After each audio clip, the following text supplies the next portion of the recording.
I think content curation is a skill. And with AI, it makes you much more efficient. Polishing it to look good and actually perform is a real skill. Like, you have to be good at the platform itself. All right, we're back. How's it going? Good. Business is on fire. Twitter changed to X, so I'm shutting down. I'm dissolving. Yeah. The birdhouse is over. We're officially the X house. What's it? Is that what you're gonna call it? X House? No, it's I was just saying, I got DM'd like 10 times in the past 5 days saying, "What are you gonna do? The X house, the birdhouse, it's over." Dude, you have such pull. I envy that about you a little bit, just a little bit. I've been going deep into my feelings lately, as in like, damn, I'm feeling envious for some people sometimes.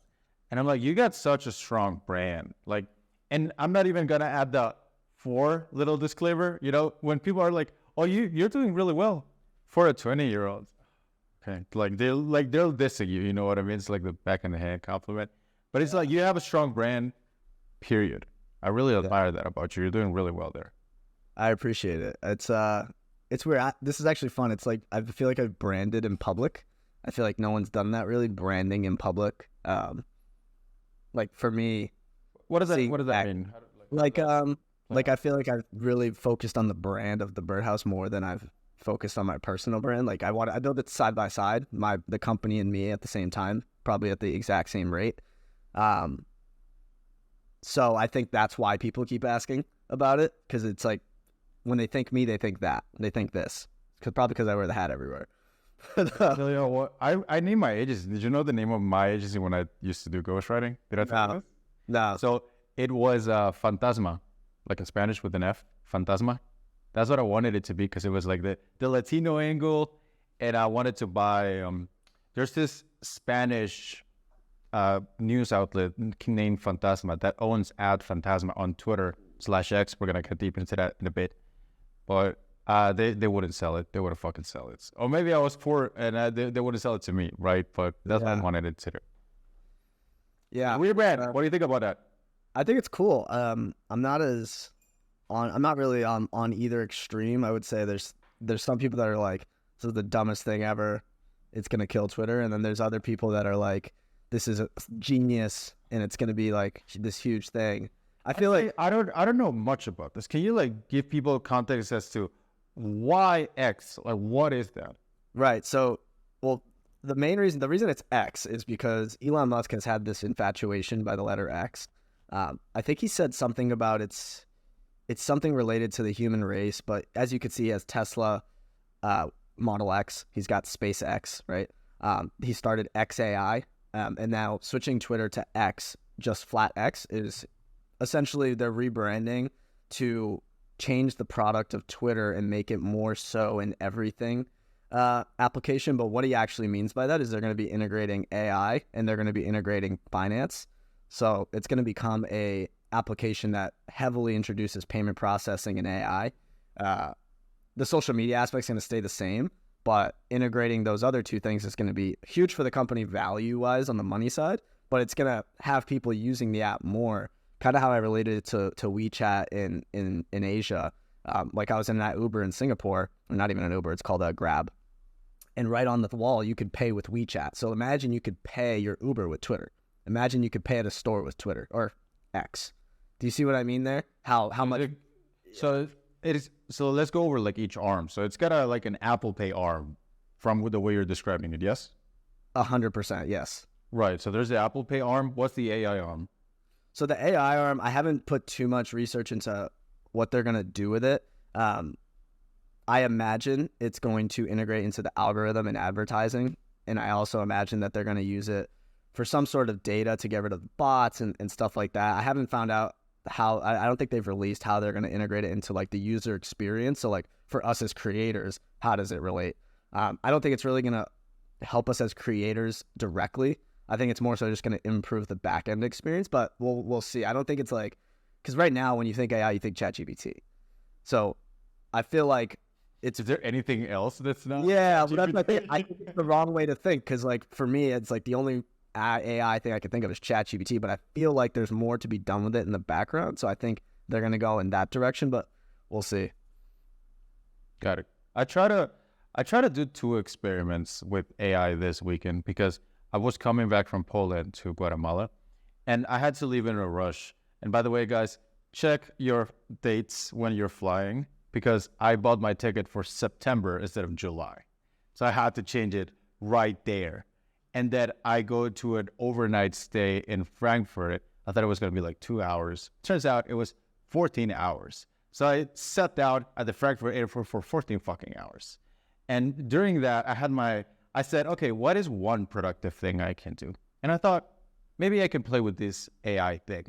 So I started asking it to write a little bit of code for me. I'm not a good coder, right? I'm not even a coder, but I did study computer science in college for like 2 years. And I realized how easy it made many things. And I wanted to do one thing specifically with Twitter. So if you're like, want to develop something on Twitter, I think this is a good idea. Marcus, does a whale ever DM'd you? Just this dude, 0 followers, no profile picture, and they're just like a multi-deca millionaire. Has that ever happened to you? I don't know about Deca, but definitely millionaire. Yeah, they're like super good, right? Yeah. And they're like hidden.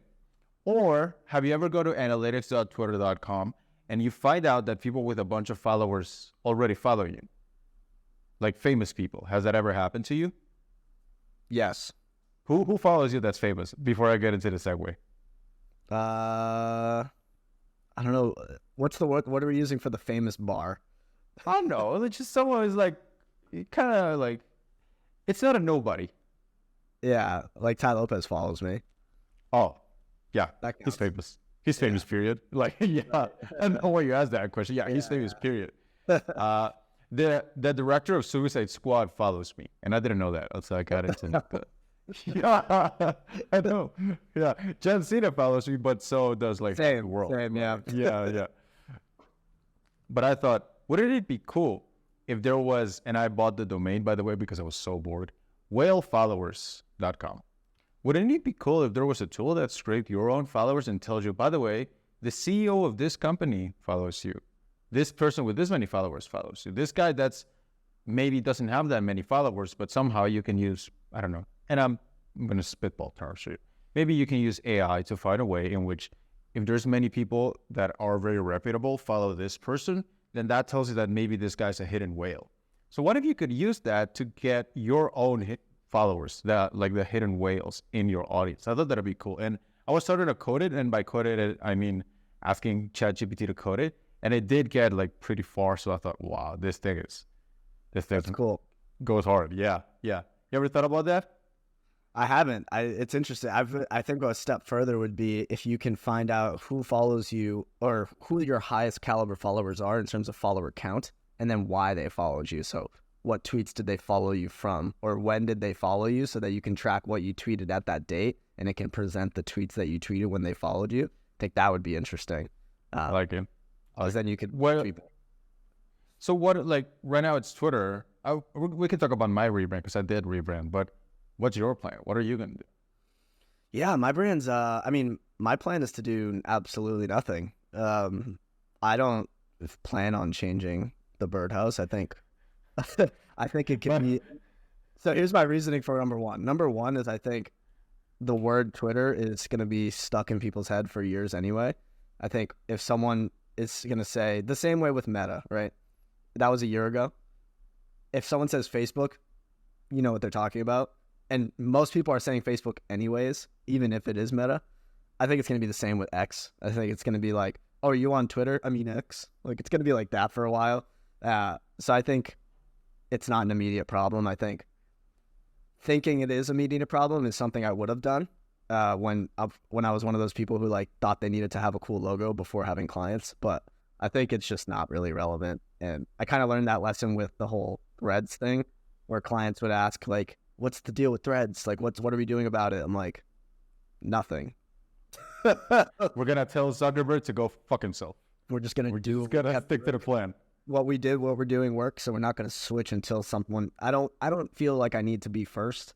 So, feeling the need to be like changing to the X house, like God forbid, if you know anything about Elon, he's very volatile, and he tends to run polls to make decisions.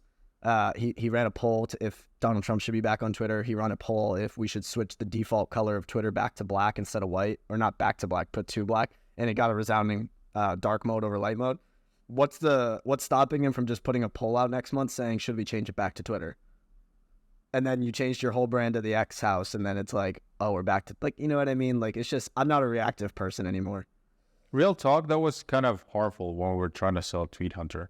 So for the people listening, because now we're going hard on Instagram and LinkedIn. So we had two products, which was a tweet scheduler, and there was kind of its little brother for LinkedIn, a LinkedIn post scheduler.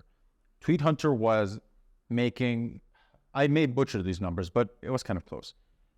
$125,000 a month, and the other one was making maybe, the LinkedIn clone was maybe at $40,000 a month.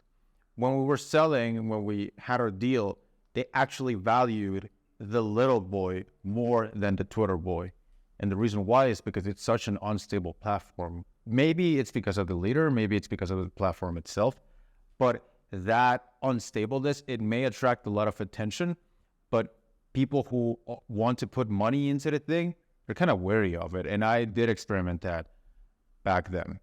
But to your point, I think that was a good segue that maybe we should take here, is that people, yes, they like the Bread House, which is your agency, but you also do Instagram.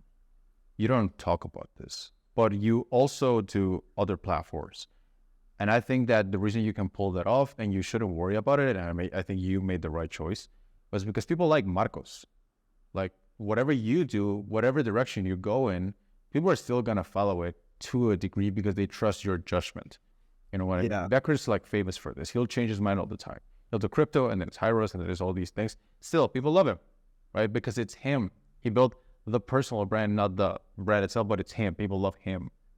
Yeah, at the end of the day, it's just like, the agency is like, we will do what we need to do to make the client money. Like, if Twitter shuts down tomorrow, we're going to find a way to make our clients money on LinkedIn. You know what I mean? Like, we're not just bottlenecked on Twitter, which is what I think people think, just because we're called the Birdhouse. Like, we can go to other, writing words can be anywhere. You can write words anywhere. You know what I mean? Like, you can DM people anywhere. You can have sales calls, and like, business is business. So I think we've definitely evolved, and I like the Birdhouse name. I mean, there's a skateboard brand called Birdhouse, and there's nothing to do with skateboards and birds. So I don't think we're gonna have that problem.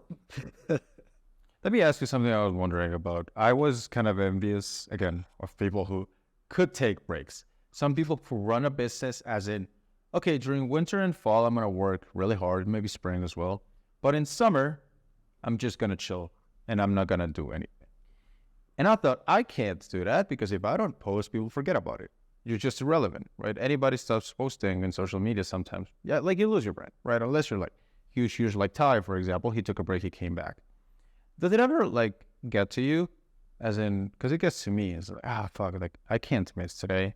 I still got to post it. And sometimes I'm like, I don't want to do this shit. Like, I don't want to show up today. Yeah. It's kind of a habit, but I'm like, I don't want to post. Fuck. I don't have to. Yeah. I've taken breaks. Like, if you look at the last 4 weeks, besides this past week, I did pretty much a 3 to 4 week break where I just only tweeted from the hip. I didn't schedule anything. And that was an experiment, and I think it went well. I think I tweeted more meaningful things, just less often. I would say my follower growth took a hit, but I still grew, I don't think of it like that. Like, I think if you don't tweet one day, your brand dies is made up. I don't think that's true. I think you can take a day off. The algorithm has no fucking idea if you tweet tomorrow or tweet today. The algorithm I think so. All an algorithm is coded to do is to keep people on the platform and to get people eyeballs so that there's more advertising dollars. There's no algorithm that's thinking, how can I reward creators for being consistent? They don't care. All they care about is advertising dollars. That's what social media was created for. So it's kind of naive for creators to think that I'm going to get rewarded for being consistent. If you tweet every day something terrible and I tweet once a week something amazing, I'm still going to get better engagement on my tweets. So I think it's largely overblown. I think the truth is that you need to tweet quality every day if you want the most success, right? Be consistent and have good quality. That's the best way to do it. But if it was an either or, I don't think taking a day off is going to kill your brand. I think that was popularized like last year by like a lot of the writing accounts on Twitter. I don't think it's baseless, let me say. I think because people tweeted every day and then got followers, they think I got followers because I tweeted every day. But I think it's because you tweeted good stuff every day. Do you know what I mean? So Yeah, I don't I think the like algorithm. Yeah, I don't think the algorithm's going to support the fact that you tweet every day. I think it's just like, are you going to keep people on the platform today? Can I tell you about an idea that I think it's gonna be the next ghostwriting, the next wave that attracts people to it? Can I? I just made a thread on this, so I'm interested to hear what you said. Here you go. Okay, so the other day I was onboarding this client, and he said, "I'm a ghostwriter, and I do 3 types of ghostwriting. I do Twitter, I do LinkedIn, and I also do blog posts for people who are not online or not building." Mm-hmm. And I thought there's a huge opportunity here that you're not taking advantage of, which is, by the way, a really good idea to get insights from people in other industries. It's sometimes very hard to innovate when you only ask people in your own industry, or you only consume content from people in your industry. It's the new, fresh perspectives that bring you something new that you can use. And I experimented that with this too. And I said, why are you doing Twitter, LinkedIn, and SEO? What if you went to all the big creators and you said, bro, you're posting content anyway. You're sending stuff out anyway every day. But the thing is, your stuff doesn't scale because you're not using SEO. You're not putting all these things in a blog post. You've written 365 emails just last year. Those could be 365 blog posts that you're not using. Tell you what, you do nothing, and I will turn all of your content into engaging blog posts for SEO. And eventually, I will become your SEO arm, and that will become your traffic. You do nothing. And to me, that is a great offer that anybody who does SEO and pitches it to a creator that's actually competent, I think you can make a killing of it, and the content is pretty much already written. It just needs polishing. Yeah, I like that. I think it's because a lot of people's big concern with ghostwriting is that it's not their content or it's not words that they would say. So I think that's it's almost like content curation or content publishing. I don't even know, not polishing, the content polisher. Yeah, bro, call it the double C, the content compounding. Yeah, the content compounder. No, compounding content. That's better. The double C, right? So you call it the double C agency. There you go. CCX. Yeah. Okay. Yeah, there we go. Now we're talking. Yeah. See, because, bro, how many threads do you write? Like, A lot. How many threads have you written for your clients? Those are, like, into oblivion. My threads are into oblivion. They're somewhere on Twitter. If I get banned, they're done, right? So I think this is a huge opportunity for anybody who understands SEO and is willing to put in the work. I think you can make a lot of money from this, and it also has kind of a higher degree of difficulty than ghostwriting, personally. Yeah, it's Because anybody can write tweets, but few people can write stuff on SEO, and I think that's a very good opportunity for anybody who wants to do it. Yeah, I wrote a thread a few days ago. Actually did decent. I got like 50, 60 likes. Essentially, my hypothesis for like a good side hustle for the next year or so, and I think it's going to be Twitter theme pages. I think the way that it's been done in a niche way, like Save Your Sons, Cultural Critic, Knowledge Archivist, like some of these huge theme pages that kind of take one topic and they're like the guy for that, but they're anonymous, right? I think those are going to be very popular over the next year with Twitter ad revenue. And I think it has an opportunity because in my opinion, I think theme pages grow faster than personal brands on Twitter. I really do. I think you kind of look at like Legacy Builder, right? I think he was built really fast because he was a theme page, and then he switched it to his personal brand. I think a really interesting tactic could be to build a theme page and then switch it to if you're a nobody, right? Because we talk about this. If you're a nobody and you have no accomplishments, it's harder to grow on Twitter. So we always say, like, if you're somebody, go on Twitter. And if you're not, maybe not start on Twitter. If you're a nobody, start a theme page, do the work up front to learn something about some theme, like Knowledge Archivist does culture, or does history, Culture Critic does culture. Internet Hall of Fame does memes. He has like 1 million followers. He got like a 30 grand payout on Twitter ad revenue. So build a theme page around something that people can get behind. I think the motivation pages did great on this, but I think you have to go further than just like motivation, right? Because that's saturated. And then switch it to your personal brand after you hit like 50 to 100K. Guess what? You're now authority. The fact that you built that page is your brand. I built this page. That's your personal brand. And I saw this guy, Culture Crave, do it. He does a lot of like movie, TV, music. He did it, and then he has his personal account that's already almost at 10K because he's the founder of Culture Crave. It's like you founded a media company. And you get who did this too? Harry Dry. You know Harry Dry? Marketing Examples? No. It's Marketing Examples. He used to break down copy, and I didn't know who ran it. Then he's like, oh, by the way, it's me. It's Harry. And Yeah. he got a ton of people talking about it. Trunk fan. Yeah. Another example. He did start as a personal brand, but it's still like he built a media company from his stuff. Who's the guy that was in the 100K call that has all of the theme pages on Instagram? That's Boldis, Matthew Boldis. A perfect example. His personal brand exists because he already crushed the IG theme page game. So Twitter that's about to start, and you're about to get paid to do it. You didn't even get paid to do it on Instagram. You had to sell shout outs and affiliate deals. You're about to get paid to do it on Twitter. Same way YouTube automation exists, right? So that's my thought. That's my thesis. And it's like, it's not a high leverage play for someone like us necessarily, but it's a great play if you have nothing. So if I was starting from zero today because I started from zero last summer. If I started from zero today, that's what I would do. I have a story for this. It's a good story with a sad ending. So when I was living with Dakota and Dan, I told them, you know what? I'm going to prove to people that all of you guys are overcomplicated this shit. And I started an account called Best Ads of All Time. The ad is Best Ads Time. It's Don Draper as a profile picture. All I did once or twice a day took me literally 5 minutes. I would go and look up Porsche ads, Rolls-Royce ads, just the best ones. And I used to post it and say, which year was it? Bro, Andrew Tate followed that account. It was awesome. In 5 weeks, that's the sad ending. So give me a minute. So in 5 weeks, we got it to 36,000 followers. It was sick.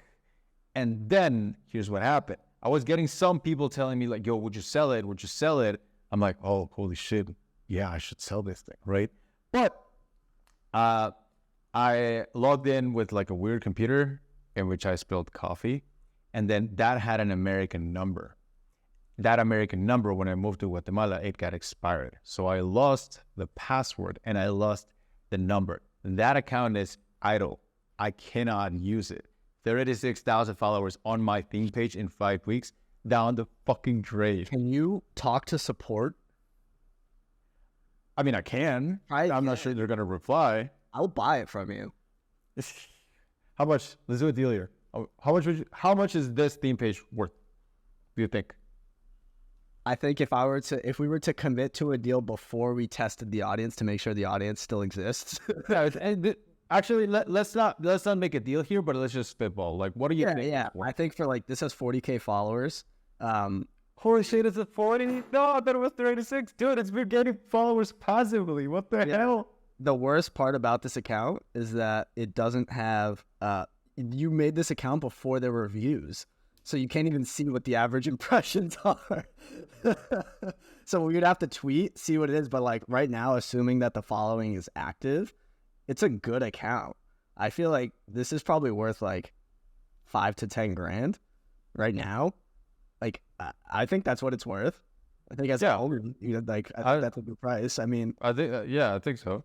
It's like, but dude, I completely messed it up. And you know what? What was another thing that I messed up? I didn't do it again. And I think I should have done it again. I think I should have recreated it. So have you ever done something in business in which it worked so well you stopped doing it? Yes. I was faced with dropshipping 2 years ago, and I made like 8 grand in 3 months. I just had started. I made 8 grand in 3 months. And I was like, oh, let me go try out Amazon. Let me do all this. And I should have just scaled it to like 30, 40K a month. Fucking idiot. It happens so often, man. Like, we do something that's I used to run challenges and webinars. Used to absolutely fucking crush. And then I just stopped doing it. Like, I don't know why we do this. Like we self-sabotage Why we ourselves do this? because we're like, I don't know. Like why does this happen? It's like we self-sabotage ourselves. So maybe you're listening right now. Like what worked so well that you stopped doing it? And why'd you stop? And like this is not me condemning you or anything. It's just like I legit don't know why I stopped either. So just keep doing it. Like if it's your secret sauce, keep doing it. I want this account. I want it. Dude, it was not hard. You want to know how I grew it? And it was so easy. It was 1 or 2 ads a day, best ads of all time, right? I think what was good about it was the idea was big. I like it. It's like it's the best ads of all time, and it was very like direct. Oh, it's the best ads of all time, and that was part of it. And the biggest part of it, it was I was retweeting it, Dakota was retweeting it, and then Cole was retweeting it. So of fucking course it was gonna grow. So that I like that's how we the did it. I think it's cool. I think it's a cool account. I have like this weird obsession with theme pages. Like, I just think they're cool. You know what I mean? Like, I think they're fun. Like, you don't have to. What's a theme page you've seen that you're like, oh, I fucking love Knowledge Archivist. It's so cool. It's like, I put him in my last thing. He's got 150K, and he just like talks about Genghis Khan, Julius Caesar, Napoleon. He does threads on them, breaks them down. It's so sick. Like, that sounds so fun. Like, that stuff's cool. And then on the other side, I love like the meme pages, like Internet Hall of Fame. They're just so funny. Like, they're so funny. All it is just like dudes posting their W's. You know that? Yeah, dude posting their W's. There's another one that's a 90s nostalgia that I love. It's just like always like reminds me of something from the 90s, like a Game Boy. I think those are just like so low effort, high impact. Like the effort to impact ratio, like they're so fun when you see them on your timeline, but they're not trying to change the world. You know what I mean? They're just showing you something funny or something cool. I think the little nuance on this, because there is a world in which this makes a ton of money and there's a world in which it makes no money. I think the nuance in this is that at that point, the skill is not the content, it's the curation of the content. You can't just copy and paste it. Cool. Yeah. I did kind of copy and paste it, right? But I actually went through it. I was like, oh, okay, is this a good ad, right? And when you go through the curation aspect of it, like with marketing examples, you can't just say this copy. Well, you can, right? But a step further would be this works because of this. It's this level of awareness and this lead. Like the nuance there's got to be some of your skill embedded in the content that you repurposed in that theme page. Yeah, I think so. Like the way that, I mean, with the views being paid out, I think it'll make like a good baseline, like a couple grand a month. If you can get like to hundreds of thousands of followers, it'll pay you a couple grand a month. I think if you want to make it into an actual business, you need to start, I think, a Patreon, a YouTube channel that goes with it, a blog, something like SEO related. I don't think anything else, like unless it's like product related, I don't think an e-com store is going to make sense for like some of these theme pages, but I think those are the best ways. Like I think the people that do Patreon well, like CoffeeZilla does Patreon really well. He's making tens of thousands, maybe even over 6 figures a month with Patreon. How much does he make?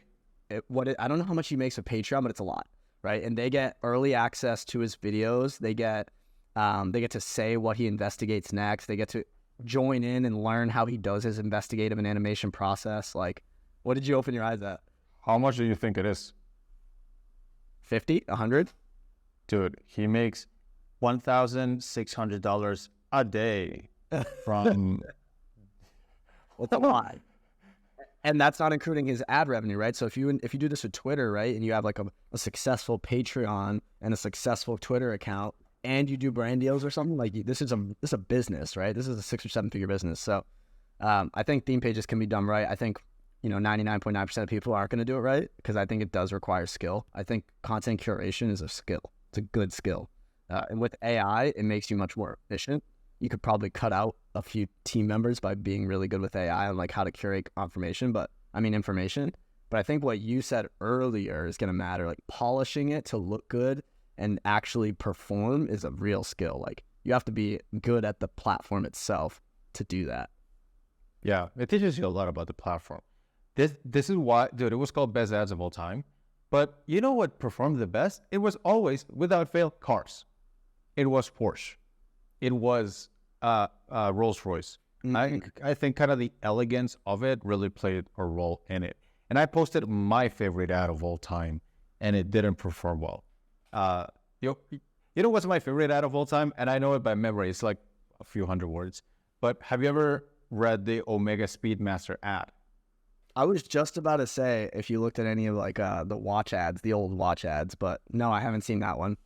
Bro, let me tell you that ad. It's when I read it, like that copy was written 50 years ago or whatever. It still converted on me because it was so big. It was a big idea. And we could talk about big ideas. I think this is a good one, a good segue. So the ad goes like this. Why would a man in a $27,000 suit wear a $200 watch? And that's the headline. So it's like, holy shit, right? And then it starts as, you may not expect the watches that the space astronauts took to the Apollo to be found. Yeah, you would expect those watches to be carefully crafted in a lab in NASA. Yet that's not how it happened. They found their watches in a store. That was the Omega. And whatever the NASA put it to test with, like it could take it. And then it kind of led into 17 space missions, like a bunch of travels to the moon, and then almost impossibly, Russia and the United States together. For any other watch, the shock would simply be too much. I'm like, holy shit, right? So that was the moon watch, and I bought it. And it was so nice. Like, I'm not a watch guy, but that was so big, and it kind of nailed down for me the big idea. Like having one thing in your content, that's the big idea that people can relate to you. Liver King. Liver. There's this guy on Twitter I really like, Michael Hoffman. He's all about, it's a vendingpreneur. He has the vendingpreneurship, as in like create vending machines, and then that's how you're going to create your source of wealth. Mine is kind of like likes and cash. And I feel like everybody would benefit a lot from figuring out what is the one big idea of my marketing? What is the one thing I want to convey? Is it a watch on the moon? Is it likes and cash? Is it passive income? And that big idea, it transcends your brand. Like when people see it, people will relate it to you. And like, I think that is a good challenge for everyone to have, to find one big idea and look it up, big ideas in marketing, and find one that resonates to you and you hammer it down, because those are the kind of things that are more powerful than any type of content, because it's just a big idea that you can't ignore. You know who does this really well, and I want to find ways that we can incorporate this into the internet space. And I think Hormozy has made like a good way of doing it, but the way Rolex markets, or the way not even the way they market, the way that they treat customers is so insane to me. Like if you walk in, you can't buy it. They'll put your name on a list and they background check you to make sure that you're a good fit for their brand. They background check you, and you cannot buy a watch until you have passed that. Retail, if you walk into a store, nothing in inventory, quote unquote, nothing available. You could try one on. We'll take your name down and we'll let you know if something becomes available. They want to see if you're a good fit for their brand. I think that is insane. like it's so exclusive. And it's not even like, it's funny because it's not even, and I'm sure other higher end watches do this, but it's not even the top dog in watches. But for them to do that, it just creates this like, I want it more kind of vibe.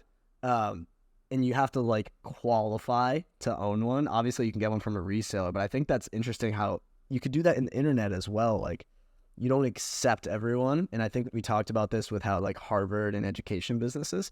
But I think the brand itself is known for like, if you have it, the way that they maintain that level of status. And I think brands like Gucci lost that because anyone can just go buy it. I think they kind of lost that, where people, now you relate Gucci with like poor rich. Like you don't actually, Right. You know what I mean? Like you're more like trying to. Like, is it kind of like Corvette? I get this up a car, but not really. Honestly, yeah, but like there's someone that like loves American muscle in here that's like, shut up. So I won't say yes, but yeah, it's like with Rolex, like I think the way they were able to maintain that and not become the Gucci of watches, and maybe some could argue that they have, is I think it's because of that they don't accept everyone. And I think the big idea around Rolex is that it automatically puts you into a new level of status based on price and qualification. So I think there's a way to do that with internet brands, and I think it's by just like not, I don't know how to do it like necessarily. I feel like sometimes you do it. I feel like I do it involuntarily sometimes, where like you have to have a certain level of I don't need you in your marketing, and I think that's what Hormozy absolutely crushes. His level of I don't fucking need you is so good that people want to work with him. He's like, we work with like 10 businesses, but we talk to millions. Like that level of I don't need you is really great, and I think it's so powerful in the internet. I think that's huge. And the thing I want to highlight there is non-neediness. If you have neediness in your marketing, same as if you have neediness in your dating, you lost. It's over. You're not going to recover from that one. It is that non-neediness. And by the way, like it doesn't come from money. It comes from like not being cool with waiting. I feel like that's a good one. You know, I've met some people off Twitter. I've met people who don't have money but want it. People who have enough money and they know it and they don't want it anymore. And people who are like extremely wealthy. And the people who have enough money and don't want anymore or are not necessarily chasing anymore, they're by far the coolest. They're the coolest, the strongest brands. Like people love being around those kind of people. And I feel like your brand dies the moment you show neediness. And that is one thing I actually really try to avoid. Yeah, let me tell you a story, a behind-the-scenes story that I wasn't going to share, but I'll share. I was like on a call, maybe like last week. So I had a client, I have a new client, right? And we've been talking since January. And so it's been like a 7-month, 5-call flows. And even then, on our final call, I sent the contract over. It was like, yeah, I'll send it over and I'll talk to you next time like we get on a call, because after the contract, like it'll give it a link to do all the onboarding and stuff like that, and then schedule a call and we'll talk. My girlfriend had asked, are you opposed to getting them like paid and signed on the call? I'm like, yeah, like, because I don't need to push them to pay and sign on the call, because I'm just like, I don't need them, first of all. But second of all, is like, why would I push them if I have to push someone that hard to sign and pay, then I don't want to work with them anyway. Like they should need me and want to work with us, right? This should be a codependent relationship. So I think that non-neediness is great in our sales. It's like we could just send them the contract and we'll just wait. Like, good. Bro, you're telling me you got some dude on 5 calls? Oh yeah, dude, you have so much more patience than me. I'm like one. I'm like, that's it. I'm done. Yeah. Well, to be fair, like our contract value, our lifetime, like our average LTV is quite high. So it's like, if this is a partnership, I'm going to work with this person for a year plus, then, 3 or 4 calls isn't that big of a deal to me. I'm like, I'll help people like build it out if I see the potential, right? If I don't see the potential, I'm not doing it. But this is like for the top 1% of leads who I'm like, this is a good lead. This person is successful. Their program has a ton of potential, and I think they will succeed with the right foundation. So I'll help them build that foundation for free, just on calls. So I think that's one thing that's done well for us, is like doing that. And our LTV has extended drastically because of that, and our retention, because we do that for people. But we don't do that for everyone, right? I still cancel calls if they fill out the calendar, and I'm like, no, right? So yeah. And I think if you cancel people and you're actively saying no, because most people don't say no, they just take anybody. But I think it's a good idea to turn that into content.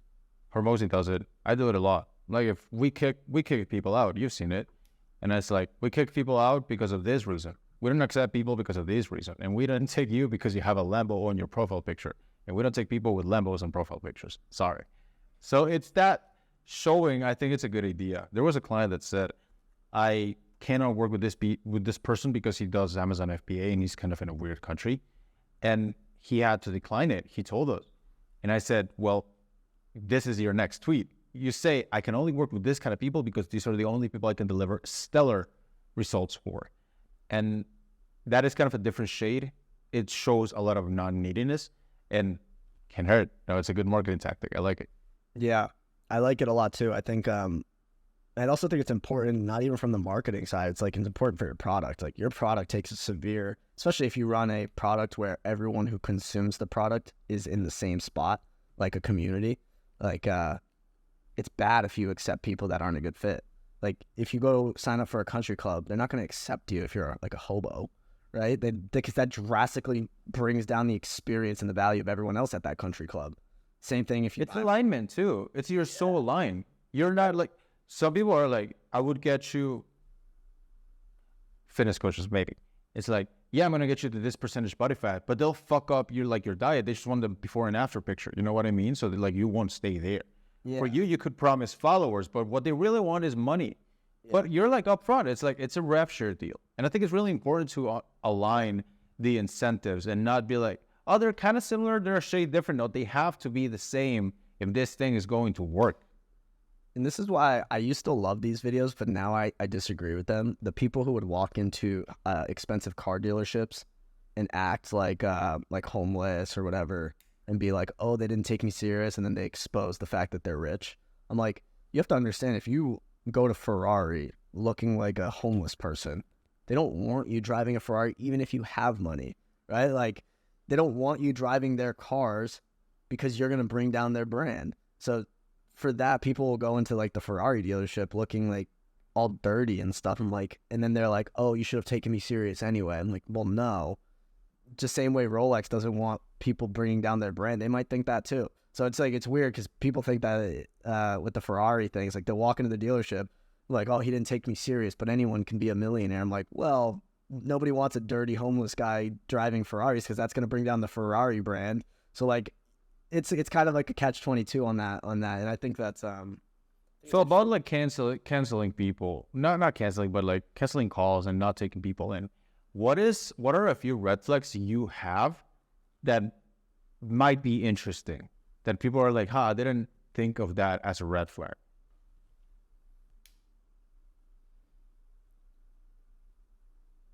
One of my red flags is when they put multiple offers in the bio or in the description. I say, briefly describe your business offer and pricing. And they're like, I help SaaS companies, agencies, and coaches get to this. And, I have this price, and this price. I'm like, red flag, because they don't really have a target audience. And it comes off to me as, you don't really have an offer dialed in. You're kind of just selling to anybody. And I can't work with that anymore because it's just, then I have to figure out your target audience. And what it does to us is our results look worse because you don't have a target audience figured out. And that, even if you're making a little bit of money, that's bad for us. Another one is when people don't have, or when it's too vague. When people just have an offer like, I help businesses scale to 7 figures, right? Like, when it's too vague, that's the same as not having a target audience. Like, I don't want to have to figure out your target audience because then our time to get you results that we promise is going to be dragged out and it's going to reflect poorly on us. So to see that in the description is kind of a red flag.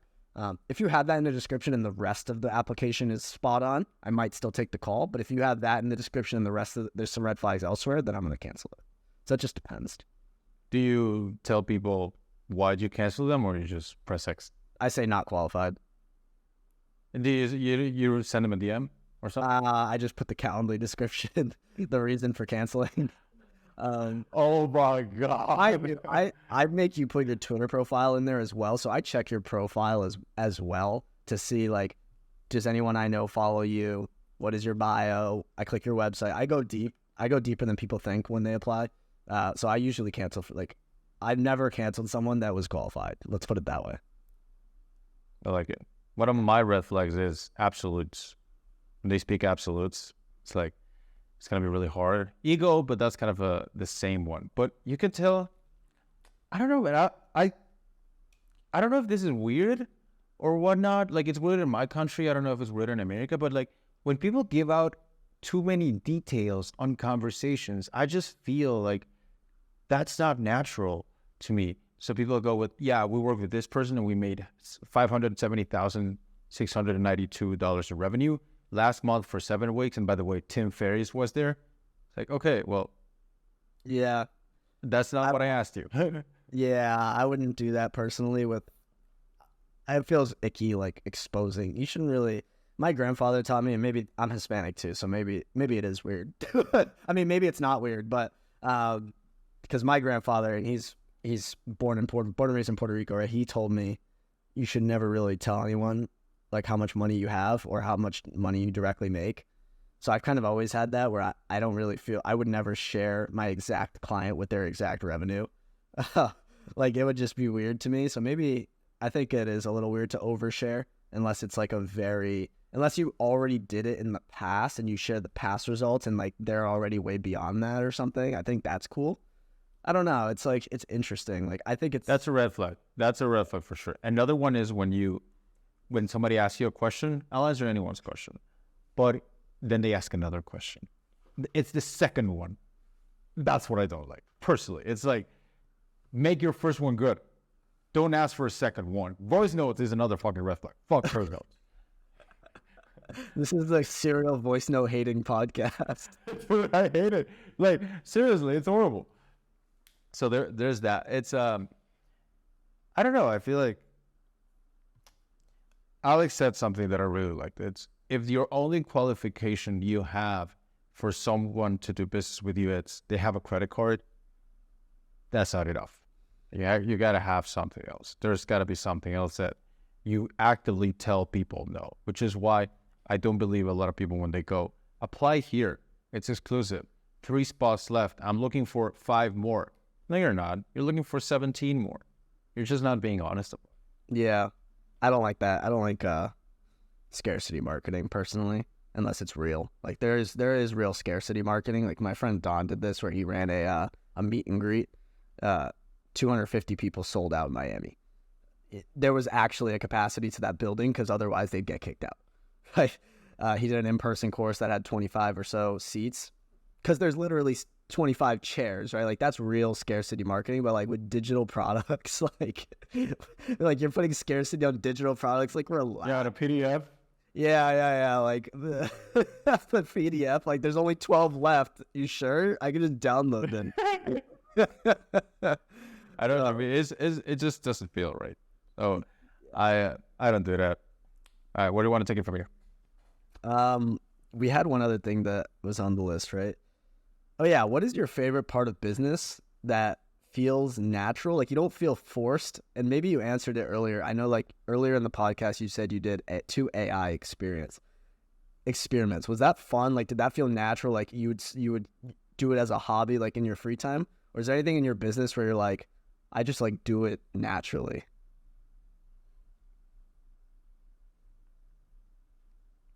I enjoy explaining concepts in a simpler way.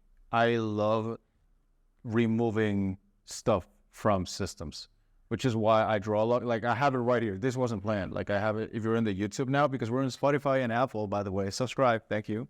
But I'm actually drawing things out. I have it on my whiteboard too.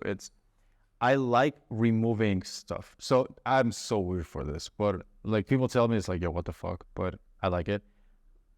If you put tweets on a Notion and you embed them on a Notion page and they delete the tweet, that will no longer show on your Notion page. So I have a VA that I pay regularly to scrape my favorite account's tweets, screenshot them, and put the JPEG file on a Notion so that I can then download it, send it to my iPad, and read it as an ebook and a PDF. So on my iPad, I got this full PDFs of the accounts I enjoy. One of my favorite pastimes, and this is weird, but I will go over them and I'll have my pen right here and I'm like, okay, well, they said this tweet, can this be a visual? They said this, can I make this shorter? And I enjoy taking stuff apart and only really making it simple. So those are the kind of things I like. And I feel like I just enjoy teaching a lot. Teaching is just because it's very natural to me. I like it. And that simplifying of concepts, I feel like that makes my teaching kind of different because there's like 2 approaches, especially in courses and portals. People will say, we have this many videos on the portal. And it's a lot. And when they have a lot, I feel like that's not a flex. It's we have these little videos, and those are all you need. To me, that's a flex. A system is not good when there is nothing else to add, but when there is nothing else to take away. And I enjoy that more. How about you?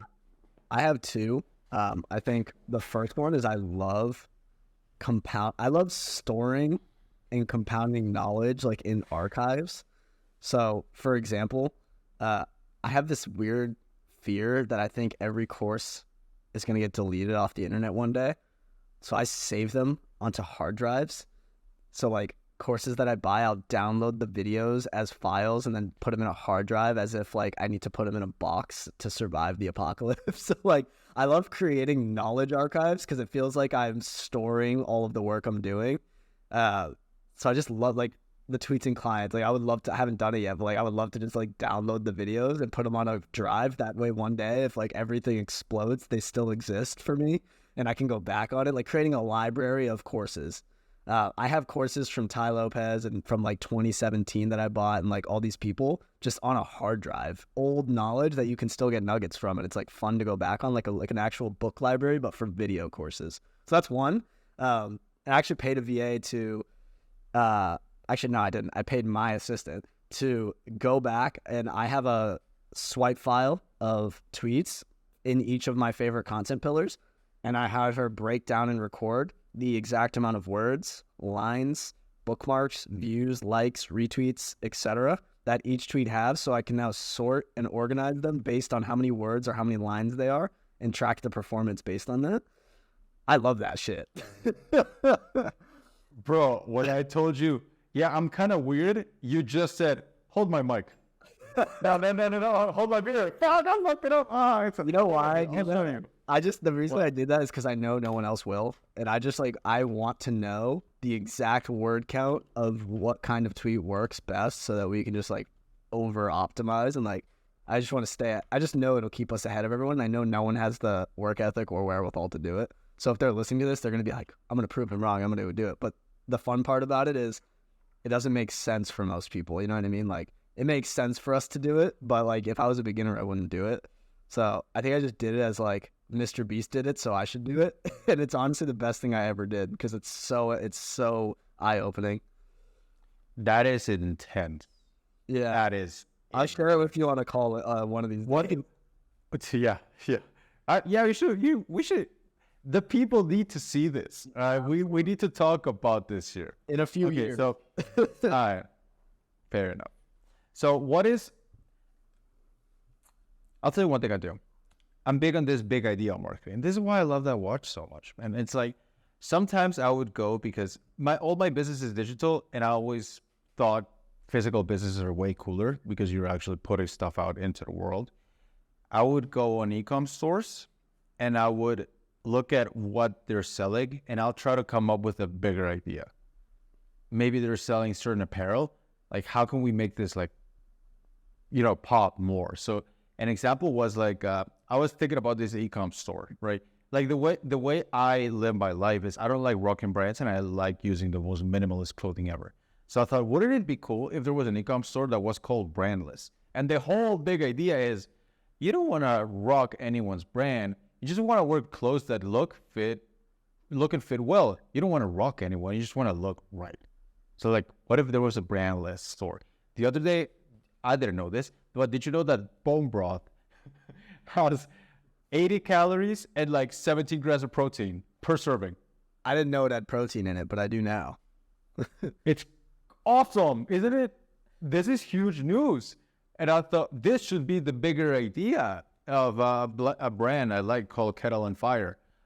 So I thought, wow, like I do that a lot. I go over what would be some big ideas. And something else I do is domain names. I would look up on domain name auctions. I'll look for domain names. And yeah, I just enjoy those little things. And I feel like those little hobbies, those little interests, that is what makes your business better. Because if I could come up with, I don't know, fucking bone broth, big ideas, there is a non-zero chance that will correlate into what I do, which is social media. You know what I mean? I think you're going to be a great venture capitalist one day. I think you'll find a lot of joy in deploying capital into big ideas and brands that you can maybe help them in, center on their marketing, but you don't have to do any of the boring work. I think that's going to be fun for you. Like, you're going to enjoy having like your toes dipped into these different brands that correlate to your life. Like, I could totally see you investing in like a brandless apparel store, a bone broth company, and then like a Soviet haircut company. I think that's gonna be your thing one day. I'm gonna call it in 10 years. We're gonna look back on this, and I was gonna be so right. I like it, man, dude. I enjoy that a lot. Have you read the Buffett letters, Warren Buffett letters? No. You can see that Warren has an eye for a really good eye for marketing. Like, he'll recommend a certain product, but he'd say, by the way, the big idea is not the product, is where it's made. You got to make the city big, like Hershey's, right? And he'll give those ideas. That reminds me. Oh, sorry. Finish your idea. No, go. Two things, and the first one is, or I'll go back to it, but how the hell is Warren Buffett drinking Coca-Cola every day, and he's 92 and still kicking? I want to jump back on that. The second one is the My First Millions podcast with it's so rude, but it's Mr. Beast manager. I don't know his actual name. I'm sorry. It's so rude, but he's Jamie, pull it up. Yeah, he's super interesting, and he runs a company called Night Media, which I guess that's cool. I know his company name, but he helps Mr. Beast with Feastables, and so you have to listen to it. It's so interesting how they think about Feastables competing with Hershey. And they're like, with the chocolate companies, like, their really only competitor is Hershey. Like, chocolate is dominated by Hershey.